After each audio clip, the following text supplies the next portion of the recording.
membicarakan sebuah proses pembangunan dalam administrasi juga menjelaskan tentang perubahan-perubahan tentu, ya, perubahan-perubahan, ya, seperti perubahan alam yang sekarang terjadi karena banjir itu berakibat ya karena perubahan alam. Sejak zamannya Nabi Nuh kita juga mengenal banjir kan, ya. Kemudian juga saat ini banjir juga bisa terjadi terus dalam satu kehidupan. Ada masa banjir yang melebihi batas-batas tertentu karena karya dari pembangunan manusia, ya. Itulah makanya penting perlunya belajar administrasi pembangunan supaya tidak banjir. Misalnya administrasi pembangunan dalam mengelola kawasan konservasi, hutan lindung, ya, tidak sampai harus bagaimana daerah-daerah tersebut gundul atau daerah tersebut menjadi penyangga justru yang bisa menyerap air. Sama seperti Kota Bandung, ya, Bandung Utara, Bandung Selatan. Bandung itu selalu dikelilingi oleh gunung kan. Kalau gunungnya udah gundul, air bah, hujan, sesaat yang begitu besar, begitu cepat banjirnya. Tapi kalau kawasan-kawasan konservasinya dipelihara dengan administrasi yang baik, maka ya banjir itu bisa dikurangi atau diharapkan bisa tidak terjadi. Itulah pentingnya bagaimana teori pengembangan suatu perubahan yang memang dibutuhkan dalam manajemen bangunan tadi. Karena kalau kita bicara administrasi pembangunan, maka bicara manajemen pembangunan. Fungsi-fungsi daripada manajemen itu sebenarnya ada di dalam administrasi itu sendiri, dalam arti yang luas. Makanya dibutuhkan suatu perencanaan, dibutuhkan suatu pengendalian, dibutuhkan suatu pengawasan, ya tentu pelaksanaan yang bisa terus dijadikan bahan evaluasi untuk keberlanjutan suatu pembangunan. Makanya administrasi itu begitu sangat luas. Kalau kita mempelajari administrasi yang sangat luas tadi, ya termasuk asas dari Anglo-Saxon maupun kontinental.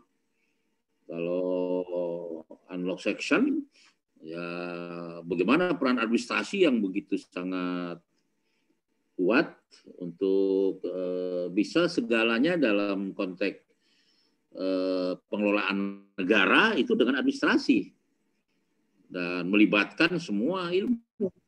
Kalau kita bicara administrasi, tidak ada ilmu yang tanpa melibatkan administrasi. Itulah kalau kita mempelajari ilmu pemerintah, ilmu administrasi dalam arti luas. Ya. Tapi di kita lebih pada penekanan bagaimana ilmu pemerintahan dalam arti yang luas juga. Makanya perbedaan bagaimana pemerintahan Jokowi kalau di Indonesia, di Amerika pemerintahan Joe Biden misalnya. Disebutnya bukan pemerintahan tetapi administration Joe Biden, bukan pemerintahan atau government of the Joe Biden. Seperti Indonesia government of Jokowi, di Amerika ya administration. Nah tentu ini pandangan-pandangan dari konsep teori administrasi yang pada dasarnya menjelaskan bagaimana pembangunan sosial, pembangunan budaya, manajemen dan fenomena dalam kehidupan manusia itu sendiri. Nah, dari konsep teori administrasi pembangunan, kita juga perlu mempelajari tentang fakta dan kehidupan sosial dalam pembangunan. Dalam hubungannya dengan kehidupan manusia, yang setiap saat manusia itu pasti mengalaminya suatu suatu perubahan-perubahan dalam diri itu manusia. Dan tidak ada sesuatu yang kekal abadi dalam konteks perubahan. Dalam konteks pembangunan diharapkan perubahan itu akan selalu lebih baik, lebih baik, lebih baik. Itulah. Tentu perubahannya selalu yang lebih baik. Itu yang diharapkan. Bukan perubahan menjadi banjir, perubahan menjadi bencana alam, perubahan menjadi kehidupan yang kurang bagus, dan sebagainya.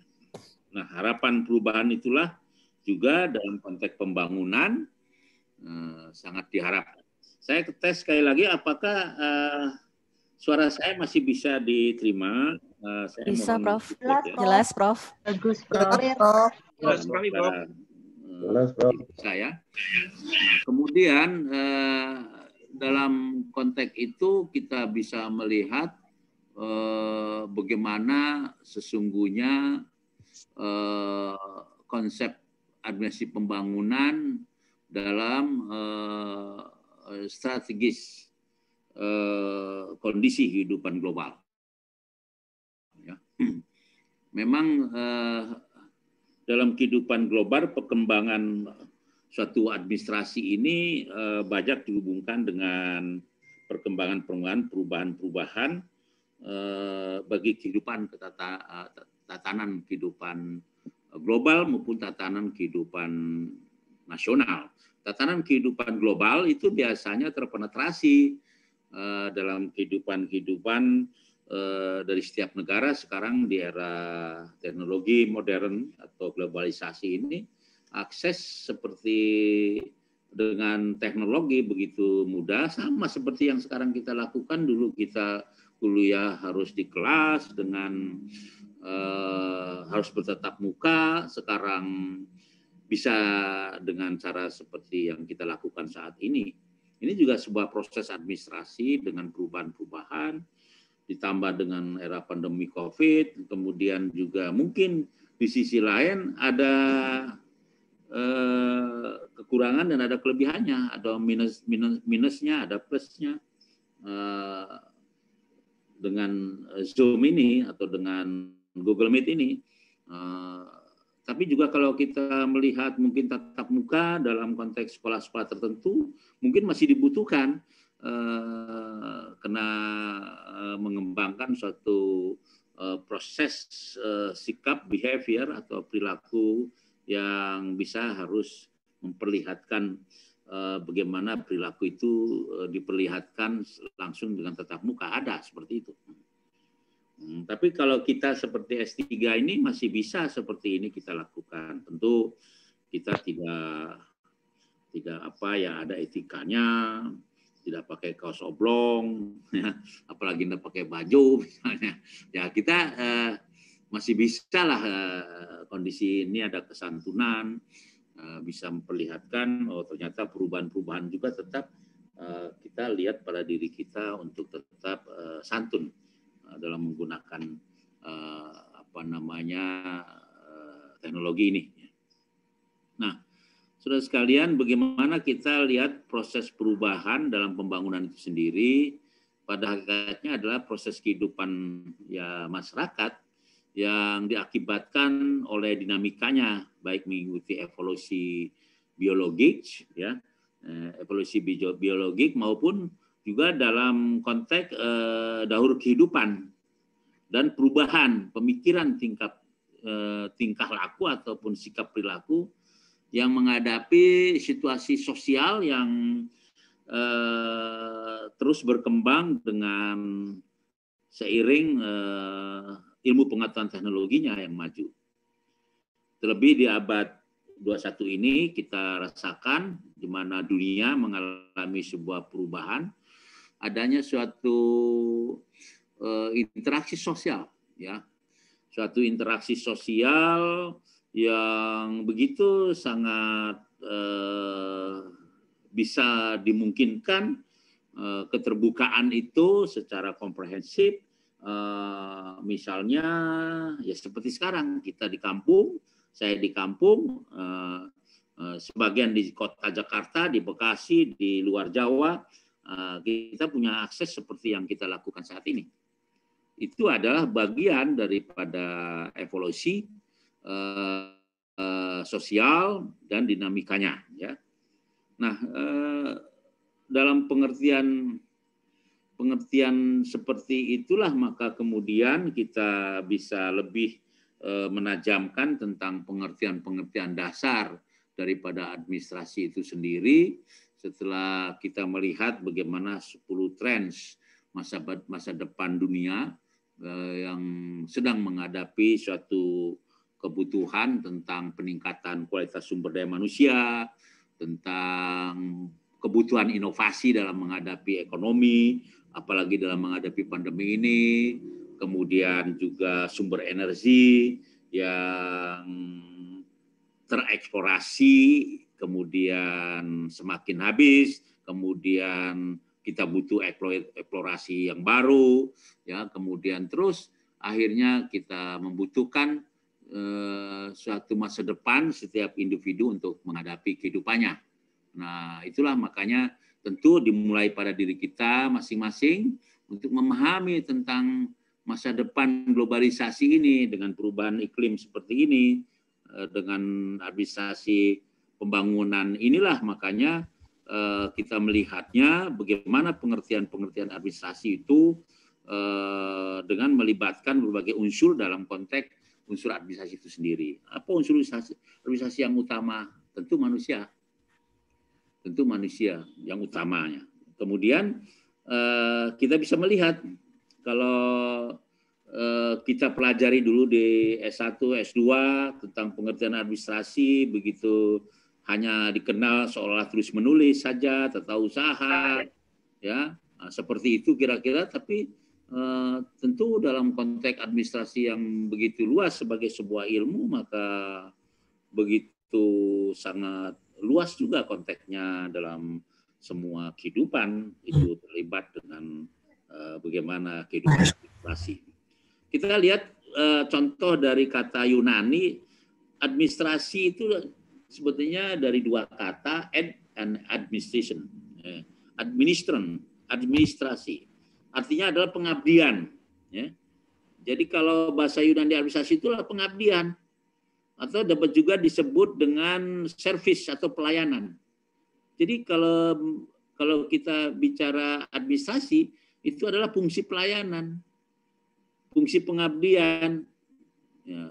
Sedangkan kalau kita lihat para pakar administrasi dalam mengembangkan ilmu administrasi, ya dari DIMOK, ya itu bisa kita lihat dalam bukunya Public Administration misalnya. Administrasi itu dari bahasa Inggris merupakan kombinasi dengan bahasa Latin, yaitu kata-kata E dan D, ed namanya, plus minister, yang berarti to serve. To serve. To serve apa? Sama dengan pengertian melayani sebenarnya. Jadi terkadang kita baru tahu ya tentang administrasi itu sendiri sebenarnya adalah pelayanan. Nah, itu. Administrasi itu pelayanan, ya. Walaupun kita secara singkat sering menyebutnya administrasi adalah proses kerjasama dua orang manusia lebih yang didasarkan pada rasionalitas tentu untuk mencapai suatu tujuan yang telah ditentukan sebelumnya. Artinya ada rasionalitas, ada sebuah proses, ada pencapaian tujuan, yang ada kesepakatan, ya itu administrasi. Tapi endingnya apa? Pelayanan ternyata. Itu sama dengan para pakar yang dikembangkan seperti John Fitner dan juga Robert Prestus itu menyatakan bahwa administration may be defined of process achieve desired end. Bagaimana kita mengelola sebuah proses ya dalam administrasi ini sebagai sebuah organisasi, kemudian juga sumbernya manusia, tenaga kerja, material untuk mencapai satu tujuan yang diinginkan. Jadi ada tujuan, ada organisasi bahkan di situ dalam administrasi, kemudian pengerahan, menggerakkan untuk mencapai sesuatu tujuan yang diinginkan. Nah, itu juga pandangan-pandangan dari Vebna, Robert Prestos, dan Dimok dari tadi fungsi-fungsi pelayanannya, ya. Nah, kita lihat juga dalam konteks mendalami tentang apa itu administratif misalnya. Itu orang sering to administer, ada mengatakannya seperti itu. Nah, to manage atau to direct itu menekankan pada persoalan-persoalan abadi tentang fenomena suatu kehidupan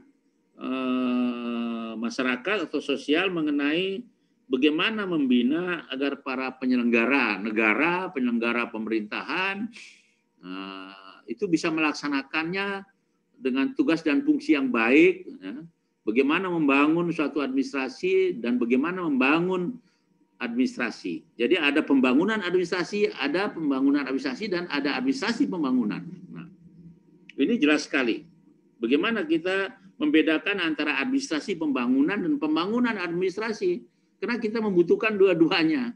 Kita sekarang walaupun namanya administrasi pembangunan, tapi juga kita ada bagaimana sesungguhnya kita membangun administrasi. Ya, bagaimana membangun administrasi itu sendiri. Kenapa? Karena di dalamnya bagaimana fenomena-fenomena kehidupan sosial tadi itu digerakkan, dibina, diawasi, dikendalikan untuk mencapai sesuatu yang diinginkan. Ya. Tentu mereka-mereka yang memiliki kapasitasnya dengan kekuasaannya berproses mencapai suatu tujuan. Nah, sehingga diberikan tugas dan tanggung jawab pada mereka yang memiliki otoritas dalam menggerakkan bagaimana proses administrasi itu tadi dan proses daripada pembangunan itu sendiri. Karena pada dasarnya pembangunan itu, rohnya itu adalah dari fungsi-fungsi manajemen yang ada dalam administrasi. Nah, jadi ada linkage method rating, keterkaitan yang begitu kuat antara administration dengan manajemen. Secara epistemologi, ya, sesungguhnya mengandung arti untuk melayani secara intensif sesuai dengan fungsi dan kewenangannya. Jadi fungsi-fungsi administrasi itu secara etimologi sebenarnya adalah juga harus bisa memberikan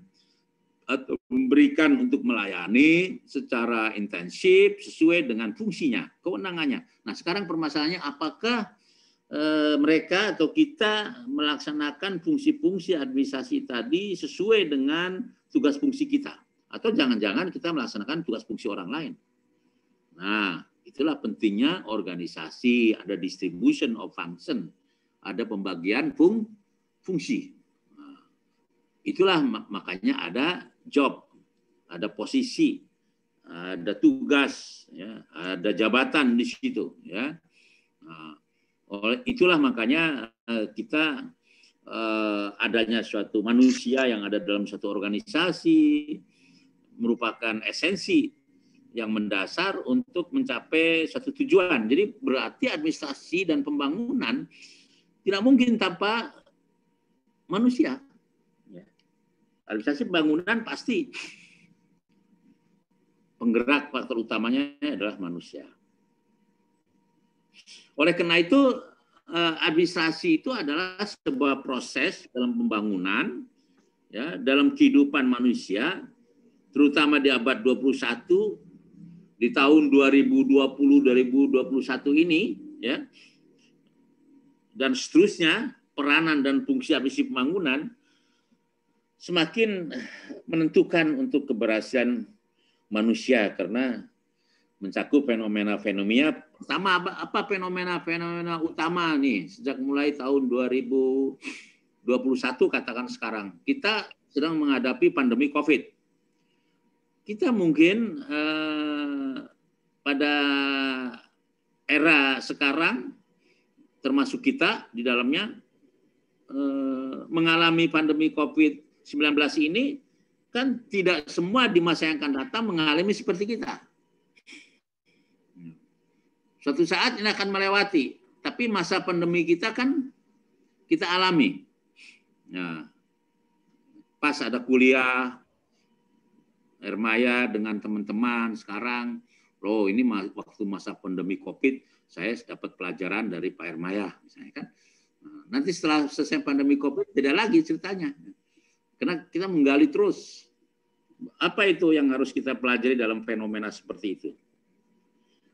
Pertama, dalam konteks menurut saya pribadi, karena saya belajar tentang strategi, maka kita harus bisa menghadapi, menyusun strategi dalam proses imagination, proses imajinasi. Ada proses imajinasi dalam pembangunan administrasi dan dalam konteks administrasi pembangunan. Apa itu? Untuk menetapkan langkah-langkah masa yang akan datang. Jadi proses imajinasi itu harus dimiliki oleh kita untuk bagaimana di masa yang akan datang kita lakukan dari sekarang. Apa langkah-langkahnya dari sekarang untuk masa yang akan datang. Kita tidak mungkin kita menunggu di masa yang akan datang baru kita aktivitas. Jadi untuk menentukan di masa yang akan datang, apa yang harus kita lakukan sekarang gitu loh. Kita misalnya membuat suatu imajinasi, forecast, planning, strategik. Karena strategik itu kan juga membutuhkan bukan hanya sistem perencanaannya dalam strategi, tapi juga sistem siasat. Nah, sistem siasat, makanya belajar strategi itu sistem siasatnya harus matang. Mungkin suatu saat Anda akan belajar tentang buku saya yang baru terbit, yang belum lama terbit, tentang analisis kepemimpinan strategi pengambilan keputusan. Ya, Asoka di situ. Ability, Strong, Opportunity, Culture, dan Agility. Coba lihat di buku itu.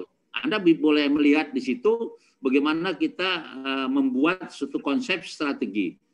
Bahkan kemarin ini saya di hari Jumat kemarin menguji seorang calon doktor di PDN, bagaimana kita membuat model dari hasil analisis Asoka menjadi temuan baru sebagai seorang dokter yang baru dari IPDN.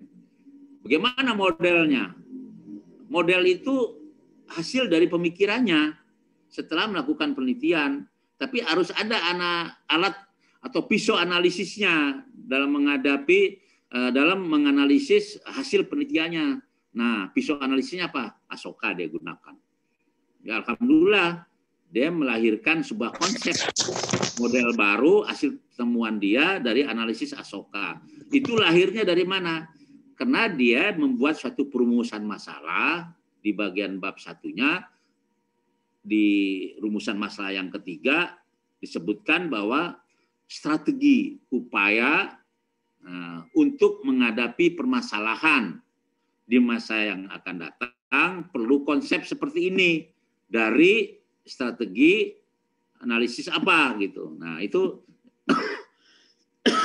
itu suatu konsep-konsep yang bagus karena memang diharuskan melahirkan sebuah dalil bagi mahasiswa S3 di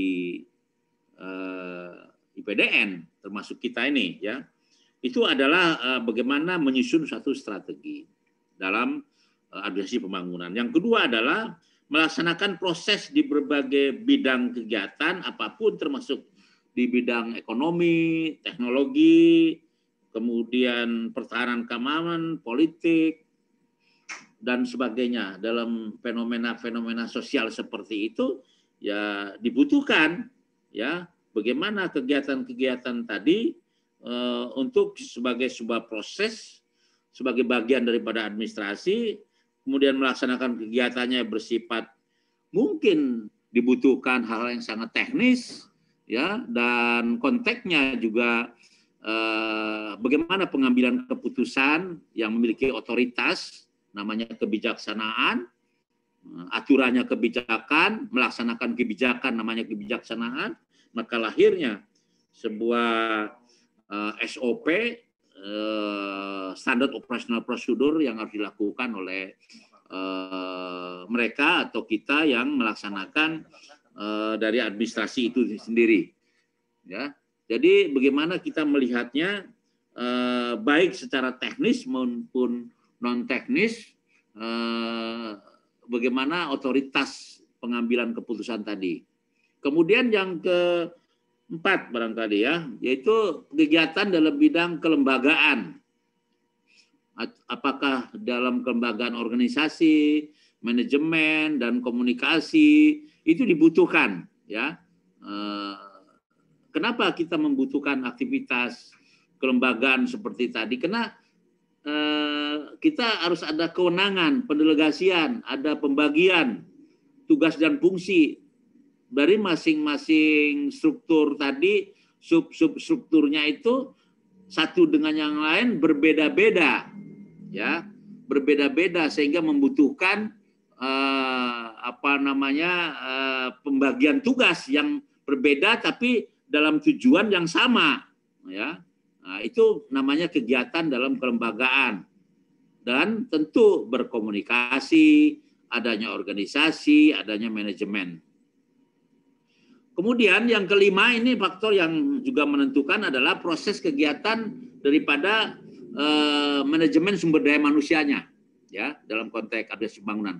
Mengapa begitu penting manajemen sumber daya manusia dalam adaptasi pembangunan? Karena kita juga membutuhkan, tadi saya katakan bahwa setiap personil yang ada dalam organisasi itu membutuhkan keahlian, tugas fungsi masing-masing. Mungkin ada jabatan struktural, ada jabatan akademis, mungkin ada jabatan peneliti. Nah, di bidangnya masing-masing berbeda, tetapi bagaimana mereka memilikinya di bidangnya tadi supaya punya keahlian tadi. Nah, inilah manajemen sumber daya manusia, ya, yang bisa terus dikembangkan. Nah, sekarang dengan istilah assessment, istilah open bidding dan sebagainya itu bisa dilakukan dalam konteks seperti itu. Ya, dan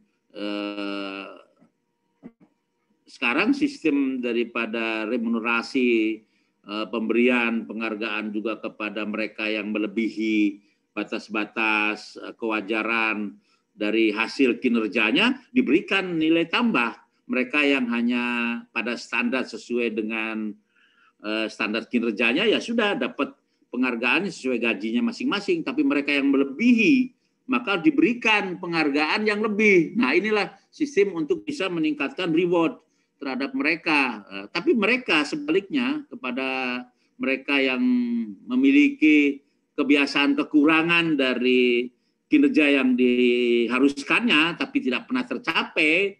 Nah, inilah yang perlu dipertimbangkan. Mungkin sudah perlu dievaluasi. Mungkin suatu saat orang-orang seperti ini tidak cocok lagi di bidang itu. Perlu ada suatu adanya suatu evaluasi. Mungkin dia di tempat lain atau diberikan pendidikan keterampilan atau pendidikan keahlian tertentu supaya bisa ada pembinaan terhadap yang bersangkutan untuk lebih baik, begitu ya. Nah, kemudian yang ketujuh adalah bagaimana yang keenam barangkali ya.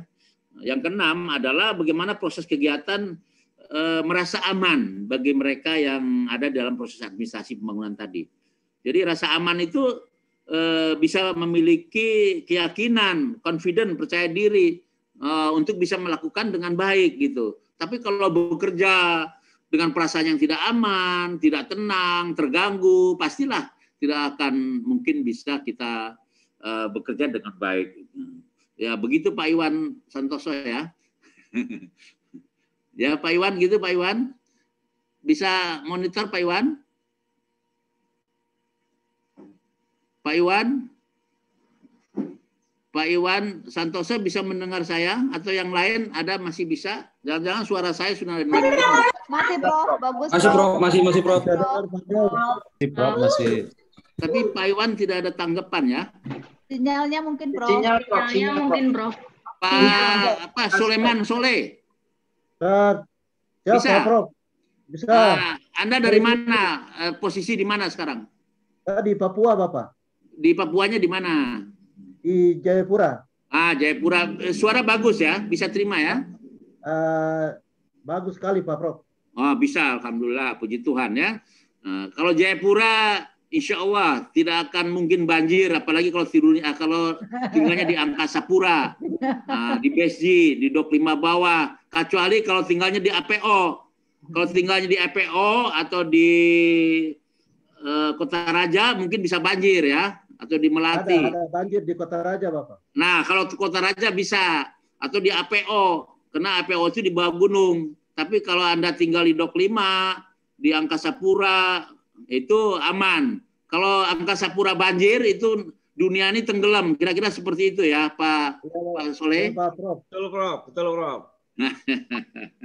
Saya tinggal di Sentani, Prof. Hah? Saya tinggal di Sentani, Pak Prof. Di Sentani, kah? Ya. Oh, berarti di bawah pegunungan Siklop ya? Ya. Benar, Bapak. Itu tempat saya cari batu dulu, Prof. Batu Siklop, Prof. Ya, yang bulat-bulat itu ada warna hitam, warna hijau. Merah, warna hijau. Ya, itu nggak tahu masih ada atau tidak itu. Masih, Sudah Prof. larang, Pak Prof. Ya, itu kalau saya pernah naik ke Gunung Siklop di atas itu ada bekas pesawat terbang Perang Dunia yang dulu pernah singgah di sana, bukan singgah karena memang jatuhnya di situ, kira-kira begitu. Betul, Prof. Betul, Juga jernih sekali, Prof. Itu, Prof. Nah, itu saya pernah naik di atas itu. Betul, Prof. Dan bisa lihat ke bawah lapangan terbang dulu Kemiri dengan lapangan terbang Sentani ada 2. Dulu lapangan terbangnya ada 2. Lapangan terbang Kemiri itu biasa untuk Hercules. Kalau yang Sentani itu biasa untuk penerbangan biasa. Jadi ada 2 lapangan terbang. Nah sekarang mungkin lapangan terbang yang di Kemiri sudah tidak ada lagi ya? Sudah nggak ada, Prof. Digabung 1. Ya, jadi Bapak yang ada di Jayapura, saya kira tahulah kondisinya di sana ya. Jadi ya alhamdulillah puji Tuhan ternyata bisa dimonitor apa yang saya sampaikan ini. Memang bagaimana sesungguhnya manusia itu harus memiliki rasa aman dalam bekerja ya. Tapi kalau misalnya bekerjanya itu terganggu, kondisi lingkungan yang tidak mendukung terhadap suatu pekerjaannya, pastilah hasilnya tidak maksimal. Ya, jadi faktor SDM ini, human resources maupun human ya membutuhkan suatu ya, apalagi kalau di Papua itu harus ada secara asimetrik human resources dengan human natural, ya resources natural, ya begitu karena kondisi alam yang setiap saat bisa cepat berubah, iklimnya dan sebagainya itu betul-betul sangat dirasakan, ya. Nah, Ibu Bapak sekalian, bagaimana sesungguhnya merasa aman dalam kehidupan manusia itu sesungguhnya bukan hanya pada saat kita bekerja saja. Mungkin suatu saat pada saat kita berekreasi, pada saat di rumah, pada saat di jalan, pada saat dimanapun, lingkungan kita kalau mensupport, mendukung terhadap kehidupan kita akan membawa kita bisa mencapai sesuatu kehidupan apa yang diharapkan. Nah, jadi itu. Kemudian juga proses pengawasan, pengendalian, bagaimana memilih tentang pengembangan maupun proses tadi untuk bisa dijadikan sebuah proses yang kontinuitas, yang terus-menerus. Jadi setiap kehidupan yang kita alami ini dalam proses administrasi harus ada suatu evaluasi dalam diri kita. Apa evaluasi yang ada dalam diri kita yang harus kita lakukan? Yaitu supaya kehidupan kita ini, karena kita bicara forecast, imagination, maka apa sih yang harus kita lakukan sekarang untuk ke depan supaya kita ini hidup ada suatu perubahan dalam konsep administrasi pembangunan itu adalah perubahannya yang lebih baik. Jadi kehidupan kita karir yang lebih baik. Nah, saya ambil contoh Anda semua. Anda sebagai seorang calon doktor, nah Anda sekarang kuliah S3. Ini kan untuk Anda lakukan masa depan yang lebih baik. Nah, tapi terkadang pada prosesnya itu kan ada gangguan dalam perkuliahan ini kan, misalnya ya gangguan masalah biaya terkadang atau gangguan masalah lingkungan sarana prasarananya dan sebagainya. Nah, itu tantangan bagi kita. Nah, tantangan-tantangan seperti itu untuk mencapai tujuan-tujuan yang diharapkan itu yang harus kita hadapi. Jangan setiap tantangan kita hindari. Ya, coba pikirkan lagi. Setiap tantangan jangan dihindari. Setiap tantangan harus kita lakukan. Apa yang harus kita lakukan? Jadikan tantangan itu peluang. Jadi kalau tantangan sebuah peluang, maka di situ ada semacam pengorbanan untuk melakukan sesuatu. Apa yang kita lakukan sekarang itu sebuah pengorbanan, sebuah perjuangan. Kalau kita ingin lebih baik di masa yang akan datang, salah satu daripada perjuangan pengorbanannya apa? Mungkin orang lain sekarang ini mungkin sedang bakar-bakar ubi, mungkin juga sedang makan-makan saja. Nah, tapi kita berbagi dengan siapa? Dengan Profesor Ermaya, berbagi dengan kita semua. Kita sedang berbagi, berbicara, berbagi. Saya tidak merasa melebihi ilmunya dari Anda semua, karena Anda punya pengalaman di bidangnya masing-masing. Kita share gimana kita mengembangkan suatu materi administrasi pembangunan ini dalam salah satu daripada perkuliahan kita yang kelak nanti Anda akan juga memperoleh pelajaran dari saya tentang leadership atau kepemimpinan di S3 ini dan seterusnya. Nah, jadi inilah yang hal-hal yang menurut saya penting dalam konteks bagaimana sebuah proses dalam administrasi itu ternyata ada proses pengawasannya, ada proses pengendaliannya, ada proses pengembangannya, ada proses evaluasinya, dan ada proses untuk keberlanjutan, sustainable development. Bagaimana kita mengembangkan suatu keberlanjutan daripada sebuah perubahan, daripada sebuah pembangunan. Ya, ini yang harus kita lakukan. Yang terakhir, yang ke-8, ya, bagaimana kita menciptakan administrasi pembangunan itu sebagai sebuah ilmu yang bermanfaat bagi diri kita, bagi keluarga, bagi lingkungan, tentu bagi bagaimana ability kita dan agility kita atau kecerdasan kita. Dalam konteks agility ini, maka proses perubahan lingkungan, alam maupun sosial ini ternyata ada yang disebut dengan res cogitans dan res extensa. Ya, pandangan res cogitans menurut saya adalah bagaimana sesungguhnya Tuhan memberikan suatu pengetahuan pada kita umat manusia melalui pikirannya yang dikendalikan oleh hatinya. Jadi Tuhan ngasih ilmu nih pada manusia. Ternyata ilmu yang kita miliki dalam pikiran kita, dalam otak kita ini juga harus dikendalikan oleh diri kita sendiri, bukan orang lain yang mengendalikan. Diri kita sendiri. Siapa yang mengendalikan otak kita? Hati kita. Hati ini tidak bisa didesain untuk berbohong. Tidak bisa. Kecuali pembohong. Artinya maksud saya adalah kalau hati itu dengan rasa keyakinan dan keimanan, ada akidah, ada akhlak, ada syafaat, yang ada dalam diri kita, yakin bahwa apa yang ada dalam pikiran kita, Tuhan tahu gitu loh. Walaupun orang lain tidak tahu. Jadi pengendalian utama dalam diri kita adalah diri kita sendiri yang mengendalikan, bukan orang lain.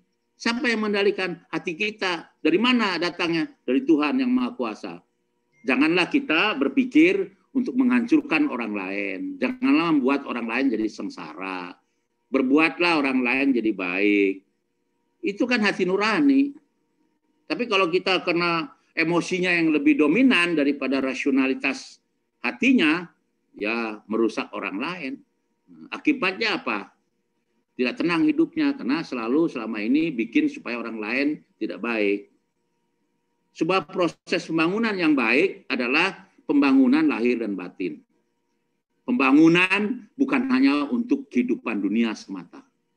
Pembangunan juga harus bisa untuk menyelamatkan kehidupan kita di dunia, dan pembangunan untuk menyelamatkan kehidupan kelak melalui keyakinan agama kita masing-masing, percaya akan Tuhan dalam diri kita, maka kita harus berbuat sesuatu yang bisa menyelamatkan diri kita di alam setelah meninggal, setelah mati. Itu juga satu proses pembangunan. yang harus kita bangun manusia seutuhnya itu ya seperti itulah pembangunan administrasi pembangunan itu ya. Pokok perhatian dalam administrasi adalah bagaimana manajemen itu berproses. Proses perubahan administrasi dalam lingkup administrasi negara, administrasi bisnis, administrasi internasional itu sangat bersifat dinamis. Tetapi yang penting adalah bagaimana pembangunan diri kita ya dalam administrasi kita, karena sesungguhnya coba kita renungkan sejenak ya dalam kontemplasi kita. Kita ini sebenarnya sebuah administrasi. Kenapa? Ada kepala, ada tangan, ada tubuh, ada kaki. Ini berfungsi. Itu fungsi manajemen. Siapa yang berprosesnya? Administrasi. Jadi manusia itu administrasi sebenarnya. Kita akan membedah pengertian manusia dalam konteks administrasi. Kepala saja fungsinya begitu banyak. Pertama ada otak, ada mata, ada hidung, ada mulut, ada telinga. Itu fungsi-fungsi manajemen semua itu. Itu kepala saja, belum kita bicara badan. Tubuh kita, ada tangan, ada hati, ada jantung, ya, ada lambung dan sebagainya. Ya, ini begitu banyak organ. Itu juga administrasi. Ada kaki, ada yang menggerakkan. Nah, semua itu. Saudara sekalian, memang kita membutuhkan pengertian res cogitans tadi. Yang kedua adalah res extensa. Apa res extensa dalam konteks administrasi pembangunan? Tolong diperhatikan dua esensi dinamika pembelajaran pada pagi hari ini menurut saya penting untuk kita catat. Bahwa pertama adalah res cogitans, kedua adalah res extensa. Apa res extensa? Res extensa adalah zat pikir yang ada dan dimiliki ya oleh manusia untuk menciptakan agar manusia patuh dan taat ya.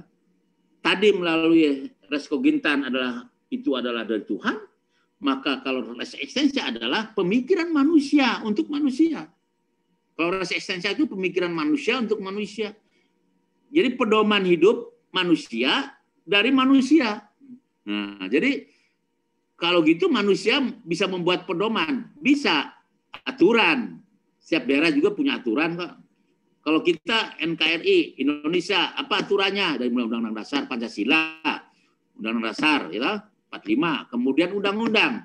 Itu pedoman yang harus dipatuhi. Ada kausalitas, ada sebab akibat.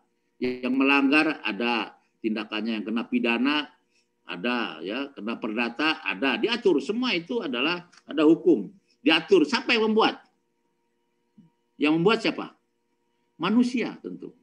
Ya, dan itu dibutuhkan. Tapi ingat bahwa hukum yang diciptakan oleh manusia yang berupa aturan-aturan termasuk SOP yang dibuat oleh pejabat yang berwenang, undang-undang juga demikian, lembaga yang berwenang untuk memutuskannya, bahkan politik. Ingat bahwa hukum itu ya tidak semuanya bermoral. Oleh karena itu hukum itu harus bermoral. Nah, gitu. Jadi ada hukum yang tidak bermoral, ada. Kenapa? Ya karena ciptaan manusia hukum itu. Terkadang kan kebutuhan golongan-golongan tertentu saja membutuhkan peraturan pemerintah, membutuhkan undang-undang. Nah, itu bisa seperti itu. Yang memiliki otoritas, apalagi dengan sistem demokrasi. Maka politik menentukan, untuk menentukan apa? Untuk menentukan aturan itu tadi. Demikian saudara sekalian, mengisi program kita di ending tadi adalah res cogitans dan res extensa. Penting bagi kita dalam mempelajari administrasi pembangunan, karena sesungguhnya kita manusia membutuhkan suatu pengembangan keberlanjutan kehidupan yang lebih baik. Ingat, apa yang saya sampaikan ini mungkin ada yang tidak setuju, ada yang setuju. Misalnya saja, untuk memberikan semangat hidup ya. Kalau umur, nah Anda boleh catat ya. Kalau umur sampai dengan 5 tahun itu namanya balita. Nah, 5 tahun sampai 20 ya, itu anak-anak. Ya. sampai 20. 20 sampai 60 itu remaja. Jadi kalau Anda umurnya belum 60, 20 sampai 60, Anda jangan disebut orang tua. Walaupun sudah punya anak, mungkin punya cucu, jangan mau. Anda termasuk kelompok remaja. Ya, kalau belum 60. Ya. Kemudian 60 sampai 80 ya. 60 sampai 80 itu baru orang muda atau anak muda. Jadi saya termasuk kelompok anak muda atau orang muda. Kenapa? Karena usia saya belum 80. 60 sampai 80 itu kelompok orang muda. Nah, kalau Anda di bawah 60 sampai 20 itu kelompok remaja. Nah, jadi semangat remaja ini harus memiliki semangat yang lebih hebat. Ya, lebih hebat. Ya, menjelang umur 60-an tuh, aduh luar biasa itu, sudah paripurna di situ kira-kira. Seperti itulah masa kehidupan di dunia itu. Nanti 80 sampai 100 baru orang dewasa. Berarti kita semua yang belum umur 80 ini belum dewasa. Kenapa belum dewasa? Ya kita harus banyak belajar. Bukan berarti setelah 80 tidak perlu belajar. Enggak. Kalau belajar itu tidak mengenal usia. Kalau belajar itu never ending. Tidak pernah ada akhirnya. Ya. Itu dalam agama kepercayaan kita masing-masing juga yang namanya belajar sampai ke liang kubur. Talabul ilmi farodatan ala kulli muslimin wal muslimat, ya. Jadi belajar itu dari ayunan sampai liang kubur, kira-kira seperti itu. Orang mau meninggal aja diajarin, ya. Nah, gitu kira-kira seperti itu. Meninggal untuk apa? Ya, karena untuk keselamatan tadi. Jadi kalau sampai umur 80 sampai 100, nanti mudah-mudahan kita sampai umur 80 sampai 100 ya Ibu Afi ya. Ibu Afi Risdianti. Nah, kalau kita sampai umurnya 80 sampai 100 itu disebut dengan orang tua. Bukan orang apa ya? Orang Dewasa. Orang dewasa, dicatat enggak tadi itu? Harus dicatat itu. 80 sampai 100 orang dewasa. Jadi kita belum dewasa semua. Kalau belum 80, harus banyak belajar, ya. Kemudian 100 ke atas. Nah, baru dipanggil orang tua. Jadi jangan panggil saya orang tua. Karena saya belum 100 tahun. Ya. Nah, inilah semangat untuk hidup menurut saya, bukan PBB. PBB lain lagi aturannya, ya. UNESCO lain lagi itu, ya. Ya, silakan kalau Anda mau berminat, ya bikin semangat. Yang penting semangat hidup itu kesinambungan di masa yang akan datang harus lebih baik dalam kehidupan, ya. Ya, silakan kalau ada yang bertanya, ya. Sekarang kita menginjak kepada diskusi kalau ada. Kalau enggak ada ya selesai. Izin Prof. Arif Prof. Wah, bagus. Kita dulu, saya mau cari catatan dulu ini. Aduh. Oke, ya. Nah. Ya, silakan. Siapa? Arif Prof. Arif. Pak Arif, silakan. Ya Prof. Ya, saya mesti anak Pak Arif dari mana? Sebut ya, dari mana? Iya Prof. Di mana posisinya maksud saya? Saya sekarang di Jakarta Prof. Dan Pak Arif di Jakarta, silakan Pak Arif. Ya Prof. Jadi Prof, terima kasih Prof. Sangat menarik sekali dan saya ingin bertanya tentang ada dua hal Prof yang ingin saya pertanyakan. Ini juga terkait tentang nantinya isu yang akan saya angkat dalam penelitian disertasi saya.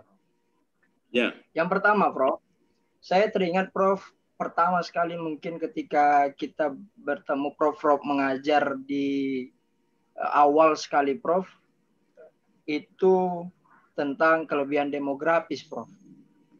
Kelebihan demografis, bahwasanya tingkat umur produktivitas yang cukup tinggi di Indonesia, yang mungkin kita juga mewacanakan world class government, artinya pemerintahan kelas dunia yang akan diciptakan oleh Indonesia, begitu, Prof. Terkait dengan pembangunan ini, Prof, saya ingin bertanya pendapat Prof. Mana yang harus kita duluankan ini, Prof? Pemerintah ini, Prof, pembangunan ekonomi atau pendidikan, Prof? Untuk menjawab tantangan di masa depan, Prof. Tentunya kelebihan demografis kelebihan bonus demografi yang dimiliki oleh Indonesia, Prof. Itu yang pertama, Prof. Ya. Yang kedua, Prof, saya tertarik dengan strategi yang Asoka, Prof, yang itu sendiri dari Profesor. Saya ingin menarik satu judul penelitian disertasi, Prof, tentang strategi kepemimpinan untuk membangun sumber daya manusia sektor pendidikan sebagai upaya memutus mata rantai kemiskinan pada masyarakat pesisir pantai, Prof. Dan ini akan fokusnya mungkin di Provinsi Sumatera Utara, yang mana ada kabupaten memiliki pesisir pantai terpanjang, Prof, di Provinsi Sumatera Utara. Saya melihat Asoka ini dengan adanya satu unsur kultur, Prof, ini saya rasa tepat untuk menjadi acuan saya, teori saya untuk mencari dan menemukan permasalahan-permasalahan dan mendapatkan satu novelty mungkin dalam penelitian saya, Prof. Mungkin ini, Prof, saya ingin mendapatkan pencerahan mungkin, Prof, untuk beberapa pertanyaan saya, Prof. Terima kasih, Prof. Terima kasih, Pak Arif. Jadi pertama dulu ya, ini Pak Muhammad Arif Adillah ya. Ya betul ya, namanya. Tolong dikoreksi kalau salah. Benar, Prof. Benar, Prof. Siap, Prof. Ya, jadi begini ya. Ini pertanyaan ini bagus untuk kita sama-sama dengar, untuk peserta yang lain juga ya. Karena ini penting untuk kita sama-sama pelajari ya. Pertama adalah kaitannya dengan kelebihan demografi. Negara kita ini memang sekarang menjadi terbesar di dunia nomor 4. Terbesar di dunia nomor 4 dalam konteks demografi ya. Artinya bahwa apakah dengan kuantitatif, dengan jumlah yang begitu besar ini, apakah berkualitas? Nah, pertanyaan kan? Tentu tidak semuanya berkualitas. Masih secara umum mungkin belum berkualitas. Sebagian kecil sudah berkualitas, harus kita akui. Ada orang-orang Indonesia bahkan dipakai di luar negeri, selain di Indonesia sendiri, itu ada yang berkualitas seperti itu. Harus kita akui ya. Dan bonus demografi ini kan harus dijadikan momentum. Dalam konteks Indonesia sekarang termasuk negara yang sudah mulai dikenal di dunia yang tadinya kurang dikenal. Terkadang kita ingin dikenal atau mungkin secara kebetulan dikenal itu terkadang dengan musibah. Dengan musibah baru dikenal, itu ada. Tapi juga dengan negara yang demokrasi yang begitu besar juga dikenal. Nah, itu ada. Seperti dua hal ini. Pertama dikenal karena adanya bencana alam tsunami. Dunia tahu, oh Indonesia dulu pernah di Aceh ada tsunami yang begitu besar. Nah, dunia mengetahui, oh itu Indonesia. Yang kedua, diakui oleh Amerika sebagai negara adidaya lah di dunia dengan Tiongkok atau China. Sebagai negara demokrasi, diakui oleh mereka, walaupun kita sendiri belum semuanya menerima, tapi negara Indonesia sebagai negara demokrasi yang bisa dijadikan contoh bagi negara lain. Itu adalah pernyataan Presiden Obama di Universitas Al-Azhar di Mesir, menyampaikan hal seperti itu ya. Pandangan pendapat kepala negara yang memiliki kekuasaan besar di dunia ini mengakui bahwa Indonesia sebagai negara demokrasi yang bagus, yang bisa dijadikan contoh. Ya, padahal memang kalau kita ke dalam masih banyak hal yang, atau secara pribadi saya mengatakan Indonesia ini demokrasinya belum dewasa kok, masih harus terus kita perbaiki kok. Belum dewasa. Demokrasi kita masih didominasi oleh kekuasaan-kekuasaan kelompok tertentu. Belum bisa menyentuh secara menyeluruh, secara komprehensif keseluruhan manusia atau penduduk Indonesia secara menyeluruh belum.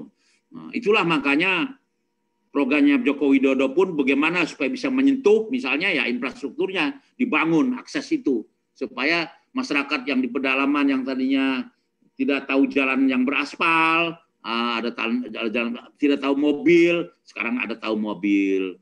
Dulu kan ada tidak tahu mobil di pedalaman tertentu. Oh ada mobil ya, oh ada berjalan, oh ada jalan bagus. Nah sekarang akses salah satunya dibuat. Jadi bonus demografi ini menjadi satu tantangan yang harus dijadikan peluang untuk menjadikan negara maju di tahun 2045. Ya. 2045 ini kita sudah menjadi negara maju, itu harapan ya, harapan kita. Sudah. Apakah sekarang sudah jadi negara maju? Menurut saya belum. Tapi kita sekarang sedang berproses menjadi negara maju, dikenal di dunia, sedang kita proses ini. Jadi bagaimana kita melihatnya mengaitkannya bonus demografi ini supaya bisa untuk memajukan negara kita ini dari masyarakat kita sendiri. Jangan dikenal oleh Malaysia atau dikenal oleh negara lain di Saudi Arabia di mana oh Indonesia itu terkenal dengan tenaga kerja yang kurang produktif, tenaga kerja yang tidak punya keahlian. Waduh, itu penghinaan. Di mana-mana disebarkan tenaga kerja untuk ya lebih banyak pada tenaga fisik gitu. Nah, saya kira ke depan kita harus bangun bagaimana tenaga-tenaga profesional, tenaga-tenaga punya keahlian tertentu bisa bekerja di negara lain. Itu masih dibolehkan. Itu lebih bagus. Demografinya harus ke sana. Dan bahkan bisa bekerja di negara kita sendiri untuk membangun negara kita dengan kualitas, butuh sumber daya manusia yang berkualitas tadi. Inilah bonus demografi yang kita lakukan. Jadi bonus demografi jangan hanya mengandalkan jumlah penduduknya yang besar saja, bukan. Tapi harus bisa bagaimana mengelola sumber daya manusia ini menjadi sumber daya manusia yang berkualitas. Berkualitas. Nah, oleh karena itu, masih dalam nomor 1, kalau suruh milih mana yang harus kita lakukan, apakah pendidikan, apakah ekonomi. Kalau pendidikan dengan ekonomi, menurut saya, itu tidak bisa dilepaskan. Mana yang harus didulukan? Kalau kita ambil sebuah pisau, sebuah kampak misalnya, ya. Kalau sebuah kampak, kita analogkan sebuah kampak, maka ketajamannya di ujung itu adalah pendidikan. Pendidikan, ya Pak Arief. Pak Arief, ya. Jadi pendidikan, yang ketajamannya itu adalah pendidikan. Kemudian kampak itu kan ada bagian penguatnya, di depannya tajam, kemudian di belakangnya kan tidak tajam, bisa untuk yang lain fungsinya. Nah itu adalah ekonomi. Jadi ketajaman tadi tidak berfungsi kalau bukan keseluruhan dalam bentuk kampak itu tadi, ya. Jadi itu seperti itu. Nah kalau itu kampak itu membutuhkan pegangan, ya, kayu atau besi, nah supaya aman. Nah, perlu keamanan kan? Yaitu pegangannya itu tadi. Ayunkan. Nah, baru belahkan kayu itu. Nah, gitu. Jadi berarti yang paling depan apa? Pendidikan. Tapi ekonomi tidak diabaikan. Karena itu bersatu dia ekonomi dengan pendidikan. Tapi yang membuat ketajaman seseorang itu bisa berfungsi dengan baik adalah pendidikan. Berarti pendidikan, ekonomi, dan aman, keamanan. Ya, jadi itu. Jadi tidak bisa pendidikan tanpa ekonomi, tidak bisa. Tanpa keamanan juga tidak bisa. Jadi harus ada keterkaitan, bersinergi. Nah, baru berfungsi kampak itu tadi. Ya. Nah, ini menurut saya. Ya. Anda boleh tulis itu adalah analog daripada saya Ermaya, ya, tentang kampak itu tadi. atau pisau juga ada pegangannya kan. Ya. Yang kedua sekarang ini untuk yang lain juga ya. Ini bagus ini Pak Arif ya. Strategi Asoka. Ini saya baru 1 bulan saya terbitkan Asoka yang terbaru ya, yang terbaru. Karena kebutuhannya terus meningkat. Asoka pertama terbit itu tahun 2013. Sekarang 2021, berarti sudah 8 tahun Asoka ini. Terus mengalami satu perubahan, perbaikan, terus perbaikan. Alhamdulillah, saya diundang ke UI, diundang ke Unhan, diundang ke Undip, diundang ke Umbra, diundang ke Gajah Mada. Itu terkait dengan mahasiswa yang menggunakan analisis pisaunya Asoka. Saya diundang untuk penguji S3 di sana, ya, dan selalu ya paling rendah memang mungkin 2% lah, 2% itu sangat memuaskan, ya hasilnya. Tapi 98% itu cum laude hasilnya menggunakan Asoka. Dia tidak gunakan SWOT, tapi menggunakan Asoka. Saya hadir sendiri. Ya, saya hadir sendiri dan alhamdulillah saya lihat mahasiswa yang menggunakan Asoka dibanding dengan SWOT, yang Asoka ini oleh guru besar yang lain yang menguji nilainya lebih tinggi. Bukan berarti saya mengecilkan Asoka, tidak, mengecilkan SWOT. SWOT itu juga mungkin digunakan untuk yang lain bagus juga sama. Saya tidak merasa bahwa Asoka lebih hebat daripada SWOT. Tapi kalau menggunakan Asoka, seperti yang saya alami, seperti itu kondisinya. Kenapa Asoka? Karena Asoka itu punya kelebihan, pertama ada kemampuan. Di SWOT tidak ada kemampuan, tapi ada kekuatan dia. Tetapi di Asoka ada kekuatan, ada kemampuan. Kemudian kita punya culture budaya. Di SWOT tidak ada itu culture. Terus di Asoka ada kecerdasan. Ada kecerdasan. Di Asoka, di SWOT tidak ada kecerdasan. Di Asoka ada kecerdasan. Ability, kemampuan, strength, kekuatan, opportunity, peluang, culture, budaya, dan agility, kecerdasan. Cerdas. Cerdas untuk mengambil suatu keputusan, lahirnya sebuah model. Rata-rata disertasi yang mereka buat dengan Asoka itu melahirkan strategi atau melahirkan model strategi yang baru, yang tidak pernah belum ada sebelumnya dilahirkan oleh para doktor yang bersangkutan. Itu lahirnya sebuah dalil baru dan juga model baru dari penelitian yang bersangkutan dengan menggunakan pisau analisis Asoka. Ya. Nah itu yang saya tahu. Tapi yang lainnya mungkin juga ada yang menggunakan Asoka di mana tidak mengundang saya tidak tahu. Tapi selama mengundang saya, kemudian kebetulan saya diundang hanya sebagai penguji biasa dari luar di perguruan tinggi lain, itu ternyata bagus. Dan di PDN juga demikian, Asoka masih digunakan terus.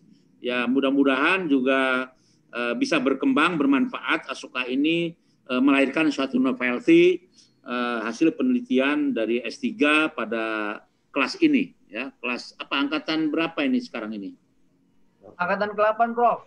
8, angkatan 8 ya. Ya demikian ya Pak Arif ya.